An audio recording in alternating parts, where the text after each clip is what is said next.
Bom dia, estamos começando mais um programa Médico da Família. Hoje, 24 de agosto, quarta-feira, vamos falar sobre anemia falciforme. Uma doença bastante comum, mas ainda pouco conhecida e que afeta muitos bebezinhos.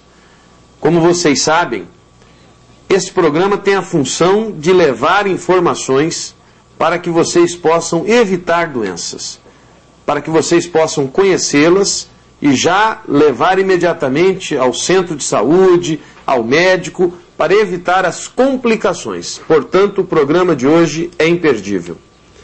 Os abraços vão para a dona Dina Silva, moradora do bairro Oliveira 3. Ela não perde um programa e está dado o abraço.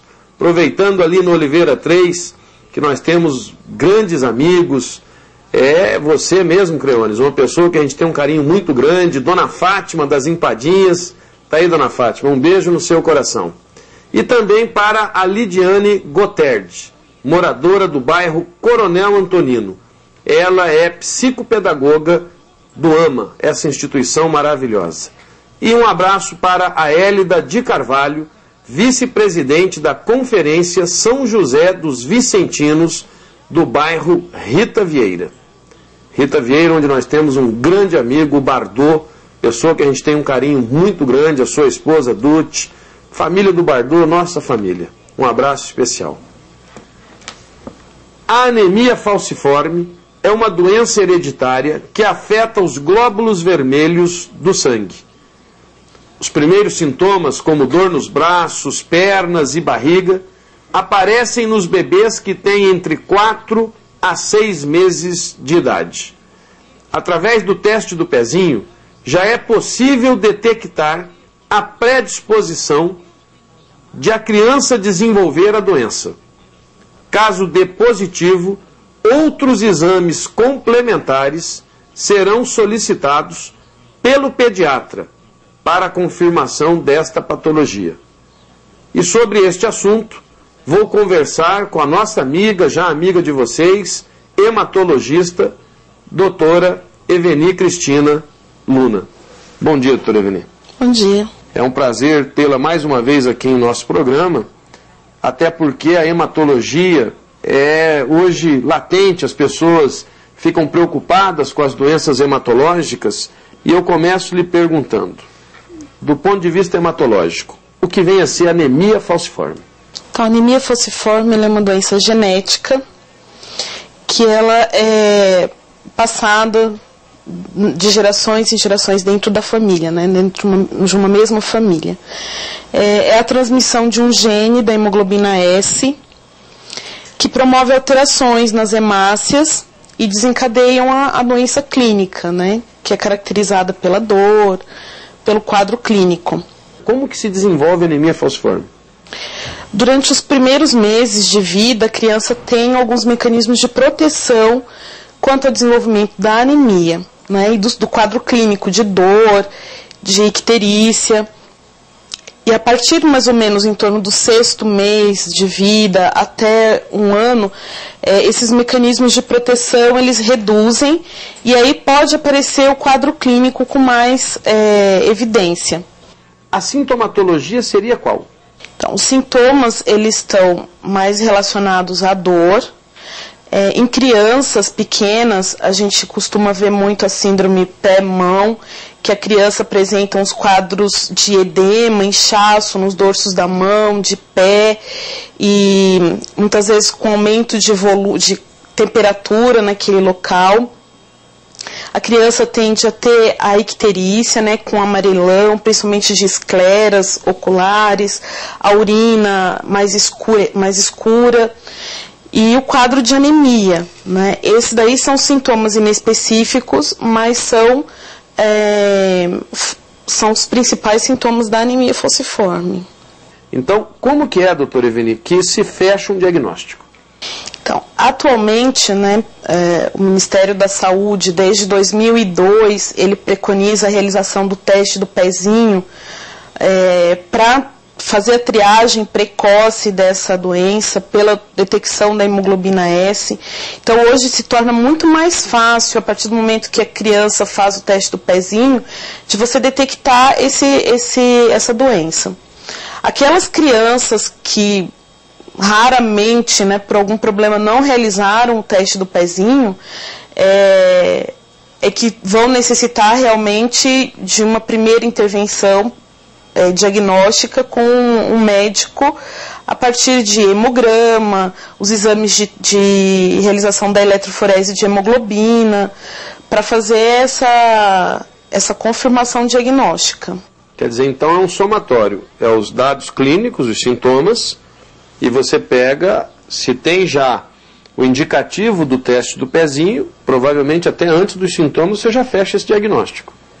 Sim, o teste do pezinho inicial, ele não é o diagnóstico da doença. É um indicativo para você investigar. Sim, porque aqueles mecanismos protetores ao nascimento, eles inviabilizam o diagnóstico logo no teste do pezinho.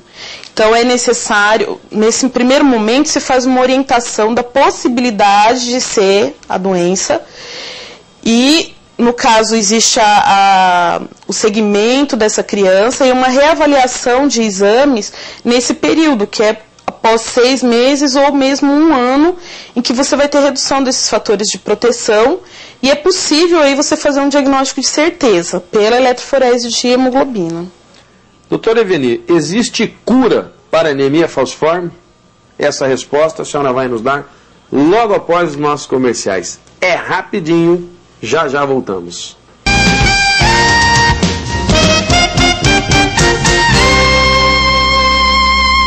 Estamos de volta com o programa Médico da Família. O tema hoje importantíssimo. Estamos falando sobre anemia falciforme. Você já ouviu falar, com certeza esse nome soa bem, mas você ainda não sabe o que é.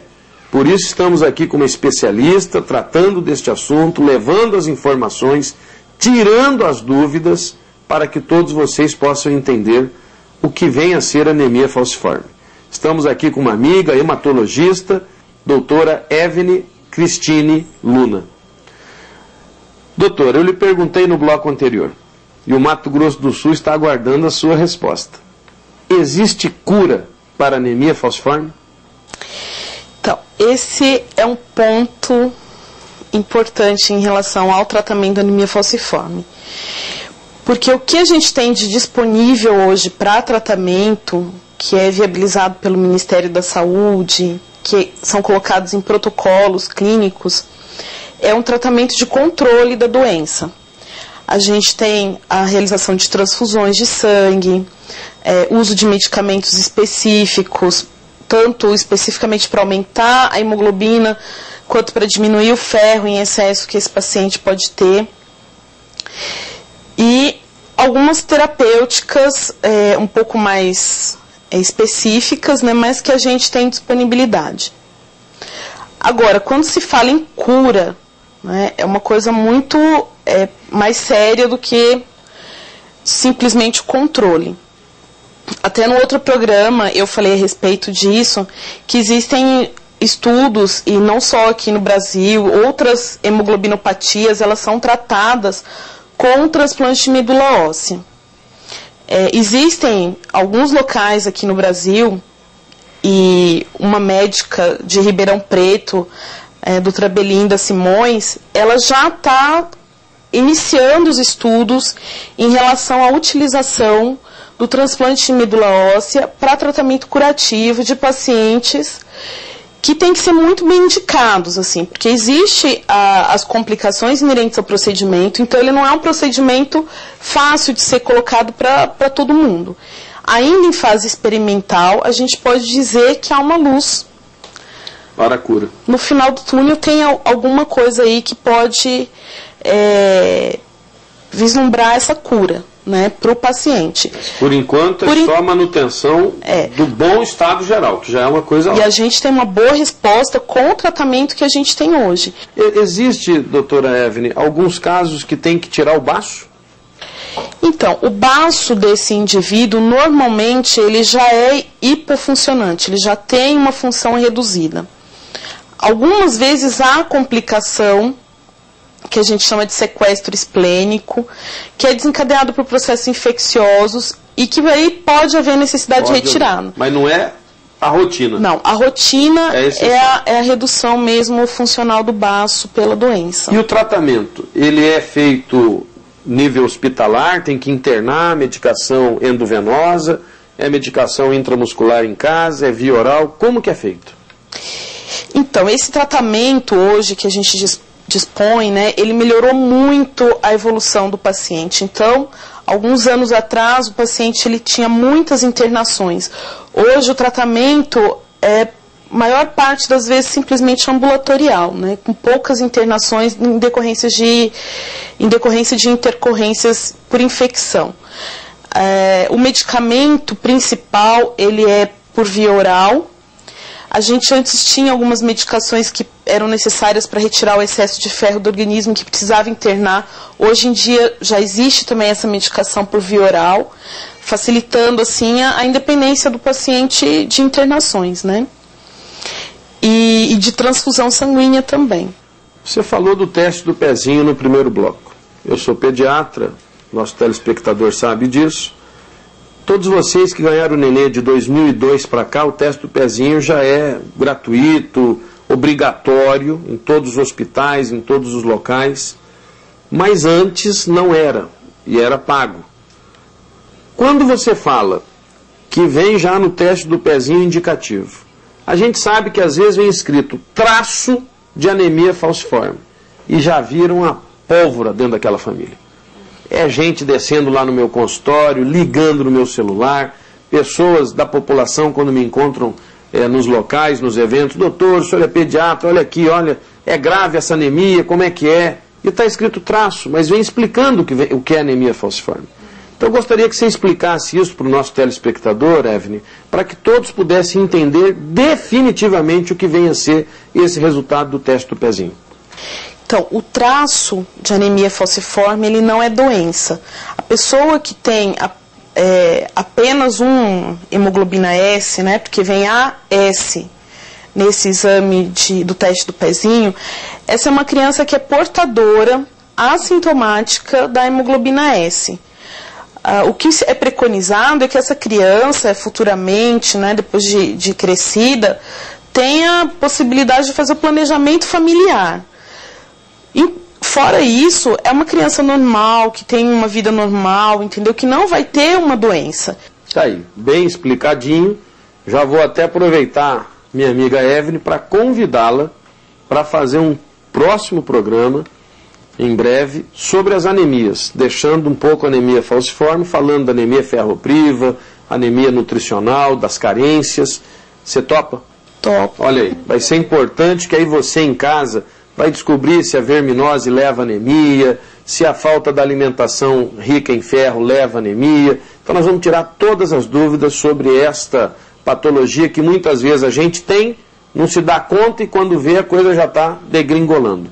Então vou pedir para a produção já entrar em contato na hora que acabar o programa de hoje e marcar para que ela possa vir numa outra oportunidade falar sobre todas as anemias. Doutora Evne, essa doença aparece só na infância ou ela pode se manifestar na idade adulta?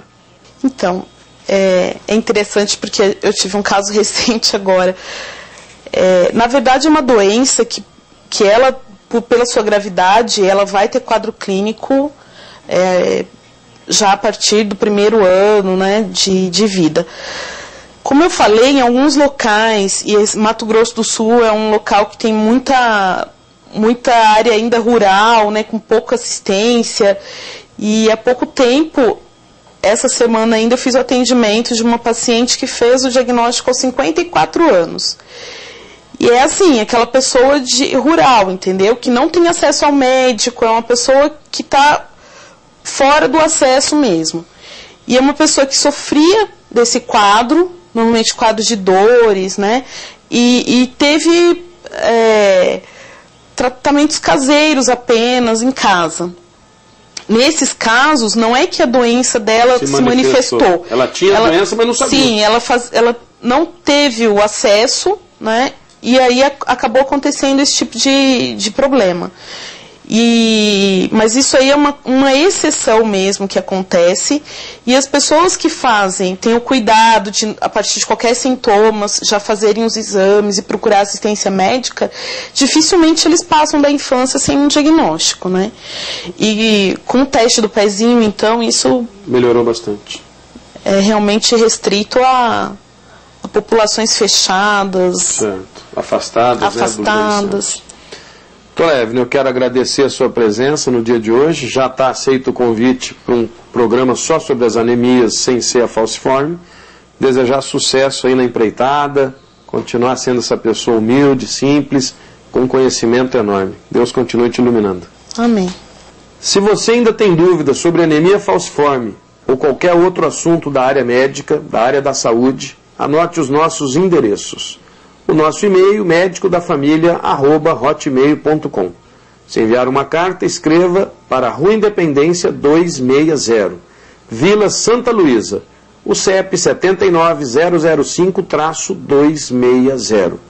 Lembre-se sempre, o nosso compromisso é de fé e saúde. Hoje, quarta-feira, temos a novena da Perpétuo Socorro. Daqui a pouquinho, lá pelas 18 horas, estou chegando aí no santuário. Você que já me vê toda quarta-feira. Vamos lá, vamos praticar nossa fé. Tem uma frase, a reflexão de hoje é exatamente sobre isso, que diz: se alguém lhe disser que nada tem importância, é porque ele não sabe que é importante para alguém. Você que está me assistindo é muito importante para mim, para Deus e com certeza para os seus familiares. Não desanime. Seja sempre uma pessoa com muita vida, com muita energia, com muita vontade de vencer. Busque a felicidade, que você tem importância para muita gente. No próximo programa vamos falar sobre a importância da postura na realização das tarefas domésticas. Um bom almoço a todos vocês, uma boa tarde, fiquem com Deus e até amanhã.